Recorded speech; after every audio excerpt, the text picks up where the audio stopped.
नमस्कार साथियों, हिंदी स्टेनो बढ़ोत वाले चैनल में आपका हार्दिक स्वागत है। आज की डिक्टेशन रामधारी गुप्ता खंड 2 से प्रतिलेखन संख्या 21 व 22 से 90 वर्ड पर मिनट की स्पीड से होगी। तो आइए शुरू करते हैं। डिक्टेशन शुरू होगी 5 सेकंड बाद।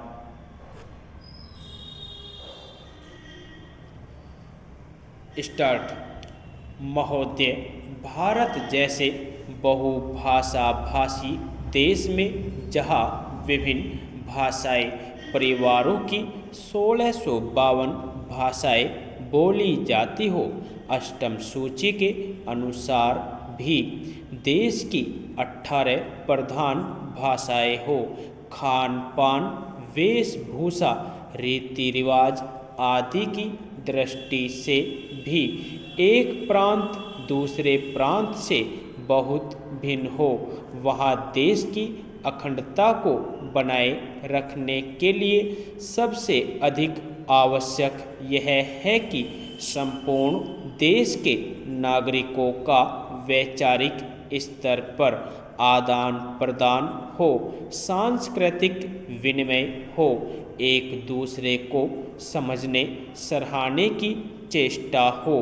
जहाँ संपूर्ण देश की भाषा एक हो, वहाँ तो शायद उस एक राष्ट्रभाषा से यह संभव भी हो सके, किंतु भारत जैसे विशाल तथा विभिन्न संस्कृतियों और विविध भाषाओं वाले देश में अनुवाद ही सबसे सशक्त माध्यम है, जो संपूर्ण देश को एक सूत्र में बांधे रखने में सहायक हो सकता है।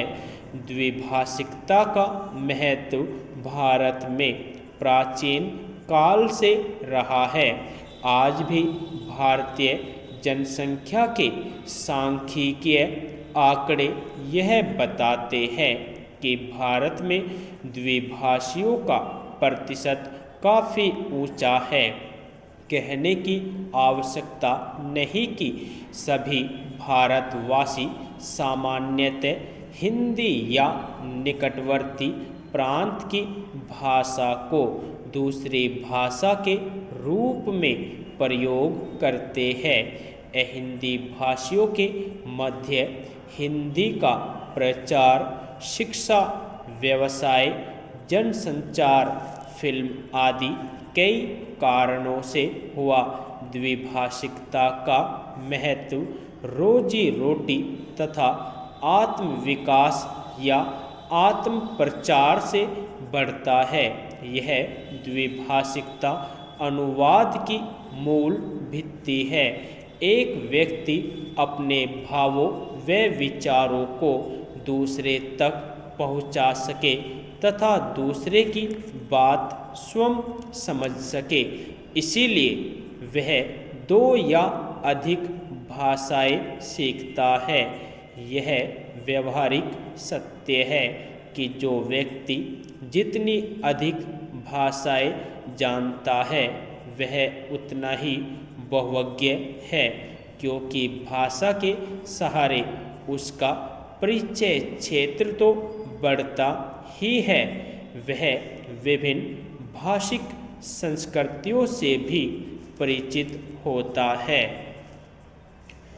देश चाहे भौगोलिक दृष्टि से छोटा हो या बड़ा, शक्तिशाली हो या निर्बल, धनी हो या निर्धन, संश्लिष्ट अंतर्राष्ट्रीय राजनीतिक स्थिति को समझने के लिए दूसरे देशों की साहित्यिक, दार्शनिक, वैज्ञानिक स्थिति को समझने तथा उनसे लाभ उठाने के लिए उसे अनुवाद का सहारा लेना पड़ता है। सभी विकसित देशों में इसीलिए अनुवाद का बड़ा महत्व है। अनुवाद संबंधी बड़े बड़े संस्थान हैं तथा बड़े सुनियोजित ढंग से अनुवाद कार्य होता है। मैं आपको यूरोप के एक छोटे से देश बल्गारिया का उदाहरण देता हूँ। बल्गारिया की जनसंख्या 40 लाख है। बल्गारिया में पर्यटकों की वर्ष भर भरमार रहती है और उसका विदेशी मुद्रा अर्जन का मुख्य स्रोत भी पर्यटन उद्योग ही है। विश्व के अनेक देशों के पर्यटक वहाँ आते हैं, जिनमें बल्गारियन भाषा जानने वालों की संख्या नहीं के बराबर ही होती है। इन पर्यटकों की सुख सुविधा के लिए तथा उन्हें भाषा की कठिनाई न हो, इसलिए दुभाषियों की, जो यूरोप की विभिन्न भाषाएं जानते हो, आवश्यकता होती है। इसके लिए विश्वविद्यालयों में नियमित रूप से युवक युवतियाँ विदेशी भाषाएं सीखते हैं और दुभाषीय का काम करते हैं। महोदय, सरकार की ओर से इन भाषा संस्थानों को विशेष संरक्षण तथा सुविधाएं प्राप्त है। यह द्विभाषी केवल पर्यटन से जुड़े हुए हो, ऐसा नहीं है। दूसरी भाषा सीखकर ये अनुवाद कार्य करते हैं। प्रकाशन संस्थानों में, जनसंचार माध्यमों में तथा विज्ञान निकायों में प्रतिष्ठित अनुवादक के रूप में जाने जाते हैं। ये सृजनात्मक ललित साहित्य का अनुवाद करते हैं।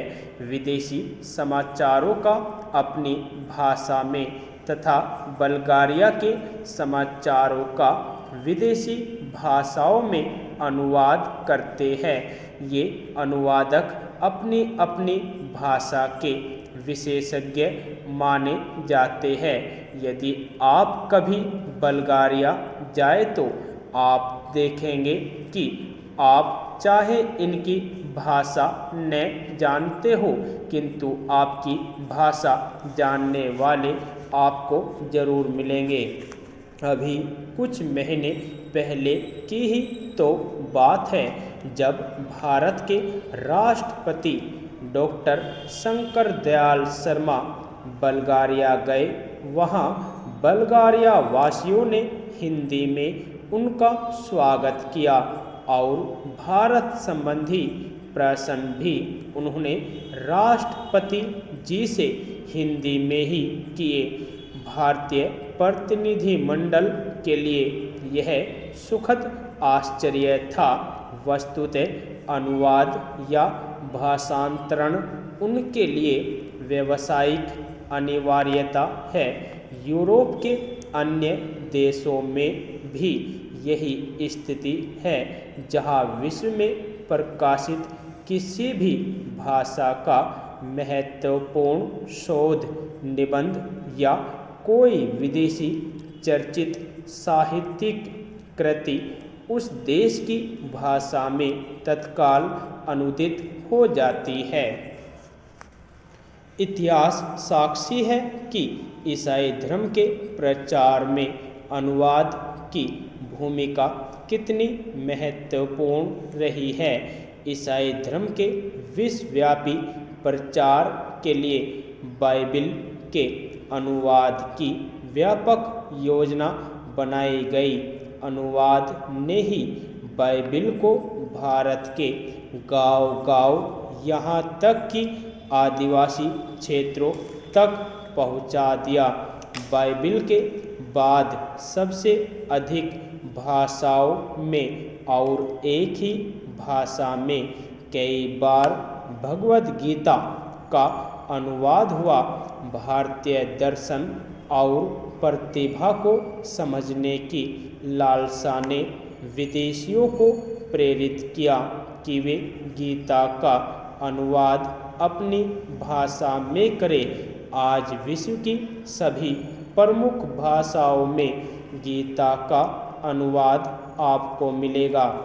अवधी भाषा में लिखित रामचरितमानस भी देश और विदेश की अनेक भाषाओं में अनुदित होकर विश्व साहित्य का अनुपम ग्रंथ बन गया है।